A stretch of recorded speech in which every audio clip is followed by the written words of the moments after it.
नमस्कार, बहुत स्वागत आप सभी का। आप देख रहे हैं आपका प्रोग्राम कहानी कुर्सी की। मैं हूं सौरभ शर्मा, आपके साथ। चारों मेहमान हमारे साथ स्टूडियो में आ चुके हैं। समीर चौगांवकर साहब, विजय त्रिवेदी जी, विनोद अग्निहोत्री जी, हर्षवर्धन त्रिपाठी जी, बहुत स्वागत है आप लोगों का।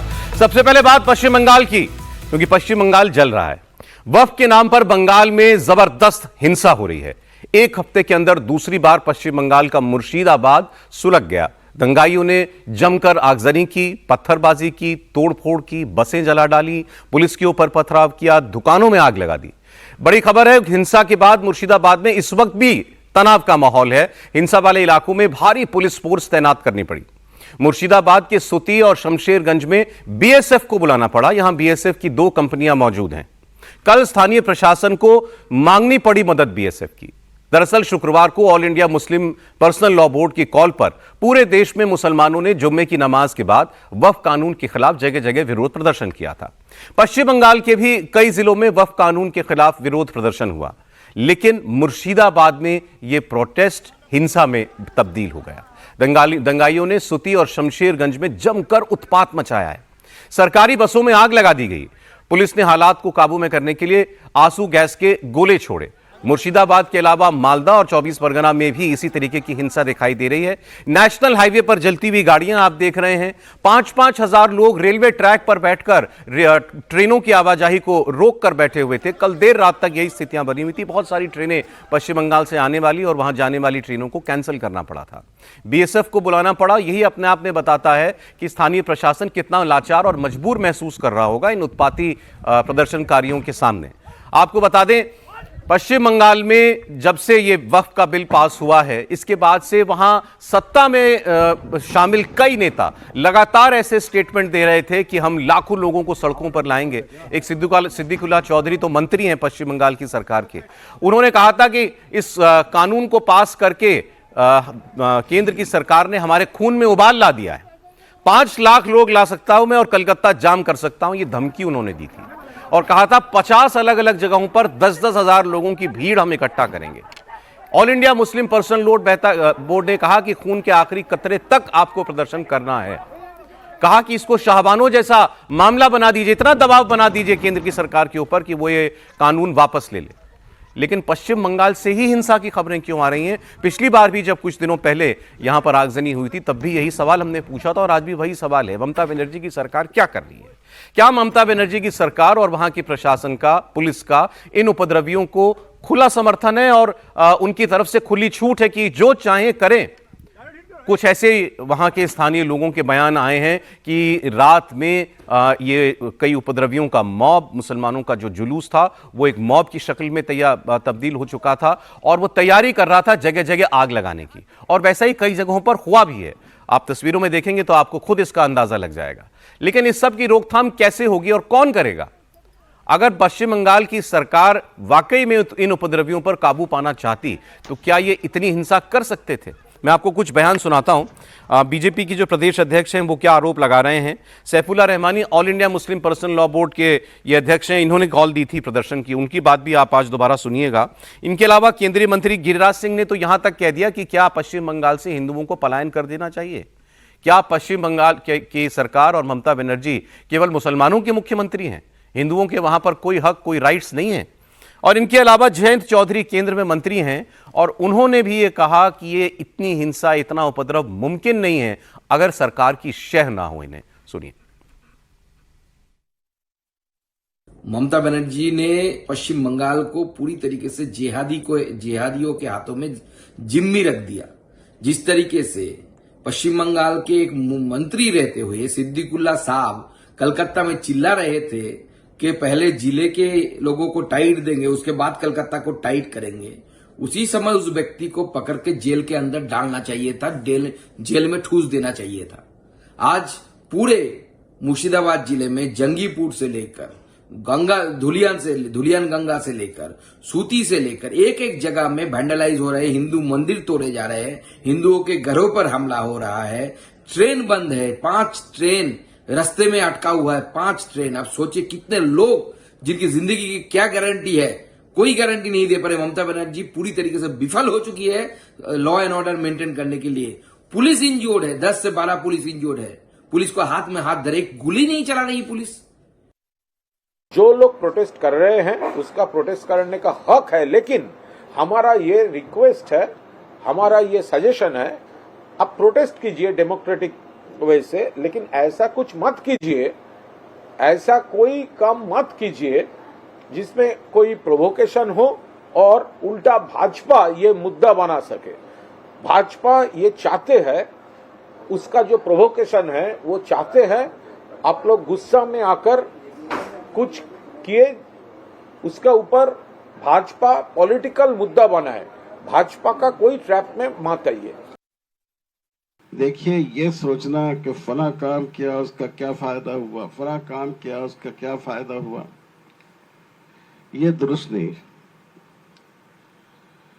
अगर सहाबा कहते हैं कि ग़ज़व उहद में हमारी 70 जानें चली गई, क्या फायदा हुआ, तो क्या खुदा न खास्ता ये बात दुरुस्त होती? हमारी ये तहरीक, हमारी ये कोशिशें अल्लाह की रजा के लिए, अगर दुनिया में उसका कोई नतीजा जाहिर नहीं हो और चाहे इस तहरीक में हमको अपने रगे गुलू का आखिरी कतरा बहा देना पड़े, फिर भी हमको तैयार रहना चाहिए, क्योंकि अल्लाह की रजा ही हमारा सबसे बड़ा मकसद है। और ममता बनर्जी चाहती है कि मुसलमान इतना आतंक मचाएं कि हिंदू डरा हुआ अपने को महसूस कर रहा है और डरा हुआ महसूस कर रहा है। जब रक्षक ही भक्षक बन जाए, जब ममता बनर्जी ही हिंदुओं को तबाह और बर्बाद करने पर जुटी है, तो क्या हो? इसलिए ममता बनर्जी बंगाल को बांग्लादेश बना देना चाहती है। देखिए, वेस्ट बंगाल में जो हिंसा हो रही है, क्यों लोगों को उकसाया गया, क्यों सड़क पर लाया गया, कैसे प्रेरित किया। कभी कभी हमने देखा इस तरह के जब आंदोलन सामाजिक एक विस्फोट होते हैं, आंदोलन भी नहीं वो विस्फोट है, तो अगर उनको सरकार सही टाइम पे टैकल करे तो क्षति ना हो, नुकसान ना हो, जो जान को खतरा है, वहाँ के रेजिडेंट्स के संपत्ति का नुकसान हुआ है, सरकारी संपत्ति का नुकसान हुआ है, ये सब इसलिए संभव है कि राज्य सरकार की उसमें कुछ ना कुछ शय है, उनको इंटेलिजेंस की रिपोर्ट भी मिलती है। और मैं आज इस मंच के माध्यम से अपील करता हूं कि पार्लियामेंट ने कानून बनाया है, बहुत संवाद के बाद एक जो कमेटी के सुझाव थे, सरकार ने उसको माना, पार्लियामेंट में घंटों की चर्चा हुई, देर रात भी नहीं, सुबह तक चर्चा हुई। आपने सारे नेताओं की बात सुनी। मैं देख रहा था कमेंट, क्योंकि एक्स का इस्तेमाल आजकल सारे लोग, नेता लोग करते हैं अपने मैसेज आगे बढ़ाने के लिए। तो ममता बनर्जी ने कुछ कहा हो, ममता बनर्जी की तरफ से एक मैसेज है आज 6 घंटा पहले, हनुमान जयंती की हार्दिक शुभकामनाएं। तो हनुमान जयंती की हार्दिक शुभकामनाएं। और वहां जल रहे हैं लोगों के घर, सड़कों पर लगी हुई है आग, पुलिस खा रही है पत्थर। बंगाल की ये स्थिति है और केंद्र के मंत्री कह रहे हैं ये ममता बनर्जी की शय है, जिसकी वजह से ये इतना उपद्रव वहां पर फैला हुआ है। त्रिपाठी जी, आपकी तो कुछ बात भी हुई लोगों से शायद? नहीं, मुझे नहीं लगता कि अब इसमें कोई भ्रम है कि पश्चिम बंगाल में मुसलमान जो भी सड़कों पर उत्पात मचा रहा है, उसमें ममता बनर्जी की सरकार की बड़ी भूमिका है। बीएसएफ को लेकर जब गृह मंत्रालय ने एक नया निर्देश जारी किया था कि सीमा से 50 किलोमीटर भीतर तक वो कार्रवाई कर सकेंगे, तो सबसे तीखा प्रतिरोध आया था पश्चिम बंगाल से, पंजाब से भी आया था, लेकिन सबसे तीखा प्रतिरोध आया था। और उस वक्त ममता बनर्जी ने क्या कहा था? हम इनकी नहीं सुनेंगे, हम इनको नहीं करने देंगे। कैसे कर लेगा ये? उसके बाद अगर आप लगातार देखिए तो उनके मंत्रियों के, उनकी पार्टी के बड़े नेताओं के जो बयान रहे, वो कुछ शरियत जैसी बात करते हैं। बड़ा दुर्भाग्यपूर्ण है, लेकिन एक नेता जो लगातार 2011 से 2025 ये साल आ गया, 26 में अगला साल उनका चुनाव आ जाएगा, यानी लगभग 15 वर्ष की सरकार हो गई, और वो महिला लोकतंत्र की बजाय उसकी पार्टी के नेता कुछ शरियत जैसा बोलने लगते हैं। इस पूरे आंदोलन को हवा क्यों न मिले जब ममता बनर्जी ने कहा कि चिंता मत कीजिए, दीदी है, कोई भी कानून बनाने दो, हम सब कुछ करेंगे। भाषा उनकी वैसी नहीं थी जो सिद्दीकुल्ला की है, वैसी भाषा नहीं थी कि 5 लाख लोग जुटा देंगे। कल शाम को मेरे पास एक संदेश आया और मैंने उसको तब साझा नहीं किया था, लेकिन अब तो अखबारों में सब कुछ है, तब मुझे लगा कि ऐसा कैसे हो सकता है। उस संदेश में आया कि यहां जो स्थिति है, पता नहीं इस इलाके के हिंदू किस हाल में बचेंगे। पुलिस असहाय हो गई है, कुछ करने की स्थिति में नहीं है। अगर सेना नहीं बुलाई गई, जो कुछ उन्होंने मुझे फोन पर बताया, उसके मुताबिक तो बहुत ही खराब हालात थे। हालांकि रिपोर्ट जो आ रही वो अलग अलग रिपोर्ट्स हैं कि ट्रेनें रोक दी गई, कहीं गाड़ी जला दी गई, पुलिस वालों के ऊपर खूब पत्थर पड़े हैं, 1 दर्जन से अधिक पुलिस वाले घायल हैं। लेकिन जो मेरी वहां लोगों से बात हुई, रात भर जो हिंदू परिवार हैं वो दहशत में सोए हैं। किसी को नींद आई या नहीं आई ये अंदाजा लगाना मुश्किल है, लेकिन उस पूरे इलाके में, और मैं बात है मुर्शिदाबाद की बात है, जंगीगंज या जंगीपुर जगह का नाम जो बताया था उन्होंने। और मुझे हमेशा एक सवाल मेरे मन में आता है, इसका जवाब मुसलमानों के अलावा कोई नहीं दे सकता है। ये हम सारी डिबेट करते रहे, हम दुनिया भर का भाईचारा की बात करते रहे, अच्छी अच्छी टीवी पर बात भी करें, करना भी चाहिए, क्योंकि आग लगाना तो ठीक नहीं है ना, भड़काना भी ठीक नहीं है, उत्तेजित होना भी ठीक नहीं है। इसी वजह से कल मैंने वो मैसेज साझा नहीं किया। लेकिन अब जब सारे अखबार बता रहे हैं, ईस्टर्न रेलवे का जो पीआरओ है वो बता रहा है कि 2 ट्रेनें लोग बैठ गए पटरी पर, 5000, उसमें 5000 पीपुल लिखा हुआ है, लेकिन वो ये कोई छिपाने की बात नहीं कि वो 5000 मुसलमानों की भीड़ थी। और आप जरा कल्पना कीजिए कि अगर कोई ट्रेन जा रही है और वहां चारों तरफ से एक भीड़, क्योंकि वैसे भी हिंदू मुसलमान इलाका सब छोड़ दिए, कहीं भी 10 लोग लाठी लेके आ जाएं ट्रेन के आगे तो पूरे ट्रेन के लोगों के मन में कितने तरह के ख्याल आते होंगे, इसकी कोई कल्पना नहीं कर सकता। और अगर 5000 लोगों की भीड़, और वो भी वो भीड़, मतलब कहना नहीं चाहिए, सीधे अपनी रिलीजियस ड्यूटीज को पूरा करके आने वाले लोग, ये सारा घटनाक्रम 2-2:30 बजे के बाद से शुरू हुआ है। जो ईस्टर्न रेलवे की जो पीआरओ की जो रिलीज है उसमें जो टाइम लिखा हुआ है 2:46, 14:46 लिखा हुआ है। इसका मतलब यह हुआ, आप नमाज करने गए, मस्जिद से निकले और उसके बाद इसी पर टूट पड़े। इसका जवाब मैं बार बार पूछता हूं और कोई और नहीं दे सकता, कोई सरकार, कोई संगठन, ये सिर्फ और सिर्फ मुसलमान दे सकते हैं कि जहां मुस्लिम आबादी इस तरह से बढ़ जाएगी, क्या यही दृश्य देखने को मिलेगा? अभी कोई आ जाएगा बताने के लिए कि ऐसा नहीं होता। कल भी थे वो राशिद किदवई साहब, हमारे वरिष्ठ सहयोगी हैं, लेकिन कॉल दी गई है बाकायदा कि एक लाइन बोला गया है मस्जिदों में जुम्मे की नमाज में इमाम खुतबे में बताए कि वक्फ बिल का विरोध करना है। आप नमाज में अगर आदमी को ये बताओगे और ये होता है, ये केवल प्रपंच ना इसको छुपाना कि मस्जिदों में ऐसी कोई बातें नहीं होती, जो बाहर निकलते हैं वही बताते हैं कि होता है। मैं तो कह रहा हूं, अगर ये बातें नहीं हो रही होती, हम लोग जो बात कर रहे हैं वो नॉर्मल, जहां पे मुसलमान, मैं फिर कह रहा हूं, जहां मुसलमान बढ़ जाएगा वहां ऐसे क्यों बर्ताव करेगा? मतलब इसका जवाब कोई देगा या नहीं देगा? हर बार हम लोग इसको, जिसको कहते हैं ना कि शहद में ढक लें और उसके ऊपर, भाई जहां बढ़ जाएगी बस्ती वहां क्यों ये होगा? नहीं, मैं तो अभी प्रदर्शन बिल्कुल होना, अकेला आदमी खड़ा है तो उसको प्रदर्शन का अधिकार। मुसलमान केवल पश्चिम बंगाल में तो नहीं रहता ना, पूरे देश में रहता है। पश्चिम बंगाल में क्यों हो रहा है? इसीलिए तो सांठगांठ है। ये पश्चिम बंगाल में ही क्यों हो रहा है? जब ममता बनर्जी कह चुकी कि मैं इस बिल को आपके ऊपर लागू नहीं होने दूंगी, आपकी एक भी जमीन नहीं जाएगी, वो बार बार कह रही है मैं खड़ी हूं ना, दीदी है ना, भरोसा करो। पुलिस आपकी किस पे गुस्सा निकाल रहे हैं? क्यों जला रहे हैं गाड़ी? कौन, अभी बिल पास हुए 1 हफ्ता हुआ है, कौन सी मस्जिद छिन गई है, कौन सी बाजार छिन गई है, किस लिए आपने लोगों की दुकानों में आग लगाई? कोई इस बात का जवाब दे दे। अच्छा, कल अखबार में छपा है कि पुलिस ने लाठीचार्ज कर दिया था, इसीलिए दंगा हो गया। एक जगह भीड़ को रोकने के लिए दंगा किया होगा, 3 जिलों में हिंसा हो जाएगी। 3 जिलों की तस्वीरें हैं ये। रास्ते में रोक रोक कर एक बस जा रही है, उसमें से भगवा झंडा निकाल दो। आपको क्या रिपोर्ट मिल रही सर? देखिए, ये पूरा जो बंगाल के अंदर जो हो रहा है, जंगीपुर में, मुर्शिदाबाद में जिस तरीके से घटनाएं कर रही है, बाकी और कई जगह भी छिटपुट घटना शुरू हो गई है। पुलिस मूक दर्शक बन के खड़ी है। कह दिया गया है पुलिस से कि बहुत ज्यादा आपको हस्तक्षेप नहीं करना है, जब स्थिति बहुत ज्यादा विस्फोटक हो तब आपको देखना है। क्यों कलकत्ता का मेयर फरीद हाकिम जो है वो क्यों कह रहा है कि भाई आपका वक्फ बिल तो केंद्र सरकार ने पास किया है ना, नगर निगम तो हमारा है, आपने जो जमीनों पे कब्जा करा है वो आपके पास जमीनें रहेंगी। और कल वो नमाज के बाद कहते हैं कि देख लेना भीड़ इकट्ठी हो जाए और कहीं अगर हाथ सेकने का मौका मिले तो शुरू हो जाना। मतलब अगर कलकत्ता का मेयर लोगों से यह कह रहा है कि आपको मौका मिले तो आगजनी कर देना, आप वहां पर अपना असर दिखना चाहिए जमीन स्तर पर कि आप लोग संगठित हो, तो उस राज्य की क्या स्थिति होगी। ममता बनर्जी तो बंगाल में बैठी हैं, उन्हीं का टीएमसी का मेयर है और उसकी आपराधिक वृत्ति क्या रही है, किस तरीके से मुसलमानों को भड़काता रहा है, सब जानते रहे। तो बंगाल अगर ममता बनर्जी सपोर्ट, और ममता बनर्जी का तो वोट बैंक है, क्या ममता बनर्जी उनके ऊपर लाठीचार्ज करेगी? क्या ममता बनर्जी उनके ऊपर कठोर कार्रवाई करेगी?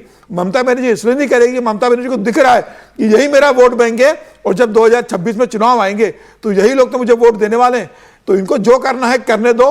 बस दायरे के अंदर मामला रहे, थोड़ा अगर बिगड़े। और कल स्थिति ऐसे हो गई, बीएसएफ को जाना पड़ा वहां पर। केवल मुसलमान मेरा वोट है, वो जो बस में बैठा है वो उसका वोट नहीं है, जो ट्रेन में बैठा है वो वोट नहीं है, जिसकी दुकान जला दी वो उनका वोट नहीं है, और वो बंगाल का नागरिक भी नहीं है। यह बता रहा ममता है, बनर्जी उसकी मुख्यमंत्री नहीं है। यही तो बता रहा है जो बंगाल की हालत हो गई है। सुकांत मुजुमदार जो बोल रहे हैं बंगाल को लेकर इस समय, कल गृह मंत्रालय ने डीजीपी से बात की वहां पर लेके, मुर्शिदाबाद को लेके, कि ये क्या स्थिति बनी हुई है। वो बीजेपी की अपनी वहां अलग पॉलिटिक्स चल रही है, वो मैं आपको उसकी तस्वीर भी दिखाता हूं। लेकिन सर ये जो हुआ बेहद शर्मनाक है, निंदनीय है, दंडनीय है, और शेर की सवारी है अगर ममता बनर्जी कर रही हैं तो।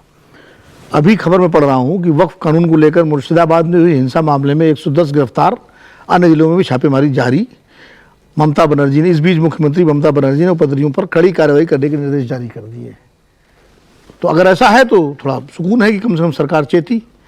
लेकिन बंगाल में ऐसा क्यों हो रहा है, ये बात जरूरी, हम ये सवाल उठता है, क्योंकि जाहिर है हम सब इसको राजनीति से भी जोड़ेंगे, चुनाव से भी जोड़ेंगे।